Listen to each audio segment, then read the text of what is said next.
கூலி உயர்வு கேட்ட 44 பேர் உயிருடன் எரிக்கப்பட்ட சோக நிகழ்வின் பதிவு. 1960களில் தஞ்சையில் பண்ணையார்களின் ஆதிக்கம் வேரூன்றி மரமாக வளரத் தொடங்கியிருந்தது. இக்காலத்தில்தான் இந்திய சீனப் போரால் பஞ்சம் தலைவிரித்தாடியது. பஞ்சத்தால் குறைந்த கூலியுடன் பிழைப்பை நடத்த முடியாது என்பதால் கூலி உயர்வு கேட்டனர். கூலி என்பதால் ஏதோ பெரிய பணப்பலன் அல்ல, அரைப்படி கூடுதல் நெல்தான்.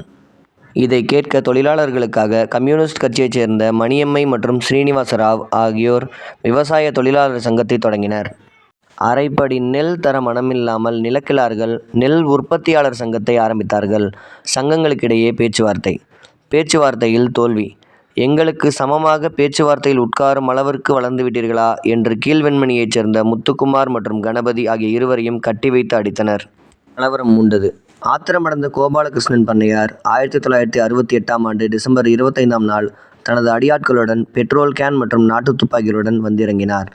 குறிப்பு: பண்ணையார்களுக்கு போலீசாரும் துணை நின்றனர் என்பதே சோகம்.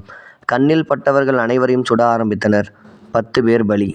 பயந்து நிராயுதபாணியாக நின்ற பெண்கள், வயதானவர்கள், குழந்தைகள் தம் உயிரை காத்துக்கொள்ள தெருமுனையில் இருந்த ராமையாவின் கூரை வீட்டினில் ஓடி ஒளிந்தனர்.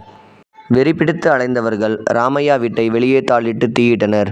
தீயினை கண்டு பயந்து வெளியில் நின்று அழுத 3 பிஞ்சு குழந்தைகளையும் தீயின் உள்ளே தள்ளினர்.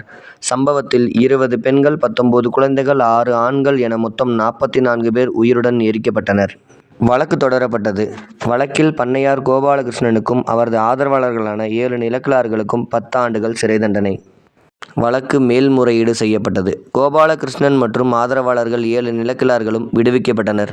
விடுவித்த நீதிபதியின் விளக்கம்: இந்த வழக்கில் குற்றம் சாட்டப்பட்டுள்ள அனைவரும் நிலக்கிழார்களாக இருப்பது வியப்பாக உள்ளது. அவர்கள் அனைவரும் பணக்காரர்கள். கௌரவமிக்க சமூக பொறுப்புள்ள அவர்கள் குற்றம் செய்திருக்க மாட்டார்கள் என நம்புகிறோம் என்று வியப்பளித்தார்.